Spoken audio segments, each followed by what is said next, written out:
રામ રામ બધા મિત્રોના કેમ છે બધા મોજમાં? હું પણ એકદમ મોજમાં. અને જો આપણે સવારમાં શર્ટ ભરવાનું કામ રેડી થઈ ગયું છે અને હવે ભરવાની છે આપણે શર્ટ. અને જો ખીલ્લા હારીને આપણે ઉપર ઉતાર્યા છે ને જો આમથી બધું એકદમ રેડી થઈ ગયું છે અને તડકો પણ માથે આવી ગયો છે. અને જો આ બાજુ રેડી હમણાં બકડિયા દે છે. શર્ટ નાખવાનું અત્યારે કામકાજ ચાલી રહ્યું છે. શર્ટ એમાં ભરે છે, માલ નાખવાનો છે એટલે બધાય બાયું માલ નાખી રહ્યા છે અને ઘણા પાથરવાનું પણ શરૂ કરવાના છે. અને ભઈલો સાવ મેડી ઉપર ચડી ગયો છે. અને પાથરવાનું શું પાથરવાનું આપણે માલ પાથરવાનું હોય ને. હા તો આ છે ને આ વાડા ઓલા શું કહે સરિયા ઉપર ચાલી રહ્યા છે બધાય અને બધાય માલ નાખે છે. અને એટલું થઈ ગયું ઘડીકમાં તો આપણે કે ઘડીકમાં તો આખી શર્ટ પર આવી જાશ. ફાઇનલી ગાઈસ અત્યારમાં છે ને જો આટલું થઈ ગયું છે ને બિચારી ઓલી જો આપણે પહેલા રેવા આવતી ગઈ છે એટલે આપણને કહેવાય સકન. અને જો આમનામ આપણે રેડી આખું શર્ટ ભરવાની છે એટલે કેટલો ટાઈમ થઈ જશે. 9:30 તો અત્યારમાં થઈ ગયા છે. આપણે થોડુંક મોડું થયું છે.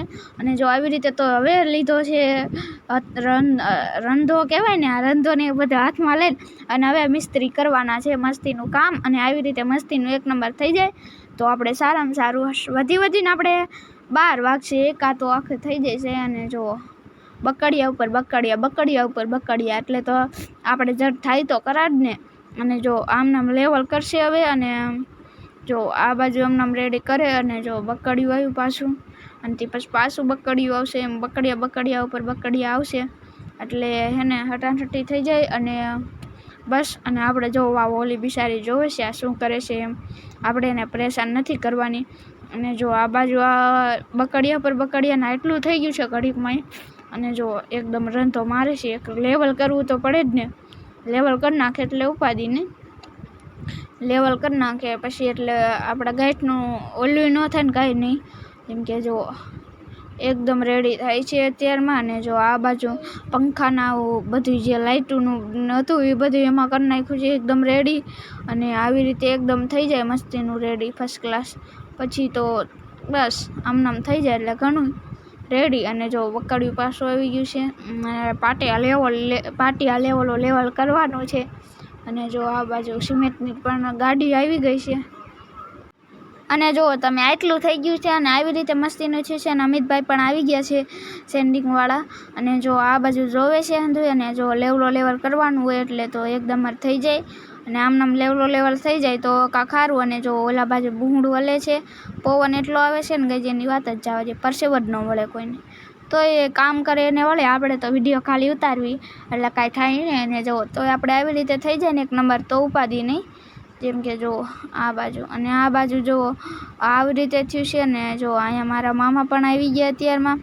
અને તમને મિલર દેખાડી દઉં છું. નાથી જો લે છે તે પછી આ બાજુ એક ઉપર મૂકે છે. મને બીક લાગે છે થોડીક એટલે જો અહીંયા મૂકે છે. અને તે પછી થોડુંક ઉપર એના ઉપર ચડાવે છે. અને જો એવી રીતે કરે છે હંધુ આમનામ કરે કેટલીક ગણીએ કરશે એવી રીતે. અને જો આ બાજુ રેતી પણ પડી છે ને મિલર કાકા આવશે અને આમનામ રેડી થાય છે કામ. તો તમે જોઈ લો આટલું પહોંચી ગયું છે. અને આપણે અડધો રંધો મરાય છે. આ બાજુ 1 નંબર થાય છે. અને 10:30 જેવો ટાઈમ થયો છે ને આટલું થતા એટલે 10:30 નહીં થયો, 10 જાય છે. હા અને જો આવી રીતે થઈ જાય 1 નંબર. ને આ જો બાજુ એકદમ થાય છે અને કરે છે એકદમ કામ મસ્તીનું કરે છે તો ઉપાધિ નથી કાંઈ. જો આવી રીતે બકડિયા નાખે તો ઝટ થઈ જાય.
ગાઈઝ આ બાજુ એટલું થયું છે ને આ બાજુ એટલું થઈ ગયું છે ને આ બાજુ એટલું થઈ ગયું છે, એટલું જ બાકી રહ્યું છે વચમાં.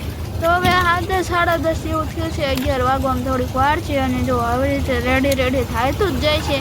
અને જો આ બાજુ તમને દેખાય છે, જો આ હુકાઈ હોતા ને બોલો. અને આ બાજુ સીડી છે ને થોડુંક મોલ. જો ગાઈઝ એકદમ આપણી શર્ટ રેડી થઈ ગઈ છે આ બાજુ કમ્પ્લીટ. અને જો એનું છે જે હુકાણું નથી, હુકાવા દેવાનું છે. આજે હમણાં જ છેનું છે, આ થોડુંક ફૂંકાઈ ગયું છે. જો આ બાજુ બધું એકદમ રેડી થઈ ગયું છે ને ટ્રાપા ટેકા ઉતારે છે. આપણે હવે ઉપર તો નહીં જઈ શકીએ, આપણે અહીંયાથી જ બસ બતાડી દેવી છે. ખાઈ જાય તો પછી માલ હેઠો વ્યો જાય. એટલે જો એકદમ રેડી ફર્સ્ટ ક્લાસ એકદમ રેડી થઈ ગઈ છે. હવે આપણે આના ઉપર વિડીયોને એવું બધું બનાવવાનું છે. અને આમથી જો ચોમાસું નથી ને તો એટલા બધા લીલા થઈ ગયા. અને જો એકદમ થઈ ગયું છે ફર્સ્ટ ક્લાસ રેડી તૈયાર. તો હવે લાડવા ગાંઠિયા અને બીજું શું કહેવાય, લાડવા ગાંઠિયા ડુંગળી, બસ એટલું આપણે દેવાનું છે. તો હમણાં આપણે એ પણ દઈ દઈએ. જો આ બાજુ બધા ધોવે છે, એનું કામ કરે છે. બીજું એના પાટિયા હોય જે હોય બધી ધોઈ નાખે અને એકદમ રેડી ફર્સ્ટ ક્લાસ થઈ જાય. અને આપણી શર્ટ થઈ ગઈ છે એકદમ રેડી. હવે આને એક દિવસ 5-6 કલાક ફૂંકાવા દેવાની. તો પછી આપણે આવશું પાછા. તો હાલો બસ રેડી આમ થઈ ગયું છે.